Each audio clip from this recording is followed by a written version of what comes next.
अब यसै गरी यहाँ एक्चुअली यहाँ ध्यान दिनुपर्ने एउटा कुरा के छ भने यो जुन हाम्रो मिनेटको यो बुन छ नि, यो बुनलाई चाहिँ मिनेटमा त प्रयोग गरियो होइन। यदि मिनेट गयो भन्नु पर्यो भने पनि हामी साइनो कोरियन नम्बर प्रयोग गरेर यदि बुन भयो भनेर भन्ने गर्छौँ होइन। तर यो बुनलाई चाहिँ अर्को एक ठाउँमा पनि प्रयोग गर्ने गरिन्छ। यसलाई चाहिँ मानिसहरूलाई चाहिँ सम्बोधन गर्नु पर्यो भने अलिकति मान्छेलाई चाहिँ कस्तो भने फर्मल रूपमा अलिकति होइन सम्मान दिएर बोल्नुपर्ने भयो भने पनि बुन भनेर प्रयोग गर्ने गरिन्छ। एउटा धेरै सादा प्रयोग गर्ने शब्द छ कोरियन भाषामा, जस्तै यरबुन भनौँ है, यरबुन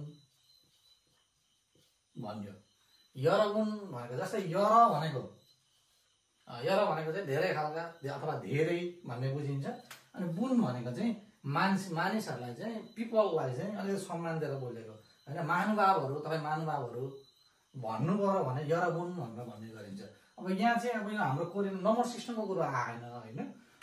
तर बुन भन्ने कुरो चाहिँ मानिसलाई अलिकति सम्मान दिएर बोल्नुपर्ने अवस्थामा पनि त्यो बुनको प्रयोग गरिन्छ भनेर बुझ्न सकिन्छ। अब यो दुईटा हामीले हेरिसक्यौँ। अब यदि हामीले छुङको बारेमा हेर्ने हो भने जस्तै छुङ भनेको कोरियन भाषामा तला भनेर बुझ्ने गरिन्छ होइन।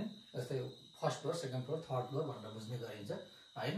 अब यो तलाको बारेमा यदि हामीले भन्नु पर्यो, पहिलो तलामा जाने, दोस्रो तलामा जाने, तेस्रो तलामा जाने भन्नु पर्यो भने पनि त्यतिखेर हामी साइनो कोरियन नम्बरको प्रयोग गर्ने गर्छौँ। जस्तै फर्स्ट फ्लोर अथवा पहिलो तला भन्नु पर्यो भने जस्तै पहिलो एकलाई त हामी साइनो कोरियन नम्बरमा के भन्थ्यौँ, इल भन्थ्यौँ होइन।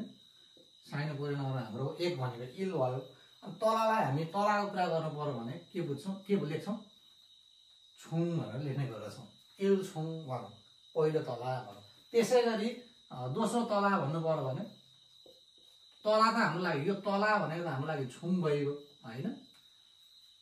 अब दुई भनेको हाम्रो साइनो कोरियन नम्बरमा के हुन्छ त, इ हुन्छ होइन। इ छुङ भनौँ दोस्रो तला। त्यसै तेस्रो तला, चौथो तला भन्नु पर्यो भने सामछुङ, साछुङ, ओछुङ हुँदै जाने गर्छ। यदि तलाको हामी कोरियन भाषामा चाहिँ भन्नु पर्यो भने त्यतिखेर हामी साइनो कोरियन नम्बरको प्रयोग गर्छौँ। यो त अब कोरियाको एलिभेटरहरूमा जुन देखिन्छ त्यहाँ हामीले थिच्ने ठाउँमा नै देखिन्छ। हामीले थिचिसक्दै अथवा पुगिसक्दै चाहिँ इलछुङ, इछुङ, सामछुङ भनेर भनिने नै गर्छ होइन। त्यहाँ चाहिँ साइनो कोरियन नम्बरको प्रयोग हुने गर्छ। अब यहाँनिर मैले जस्तै महिना भनेर दुईवटा लेखेको छु होइन। एउटालाई वल भनेर लेखेको छ, एउटालाई खेवल भनेर लेखिएको छ अथवा गेवल भनेर। यसलाई यदि अगाडि केही राखेर पढ्यो भने गेवल भयो, केही नराखे यतिकै पढ्दाखेरि खेवल भनेर पढ्दा पनि भयो होइन। वल र गेवल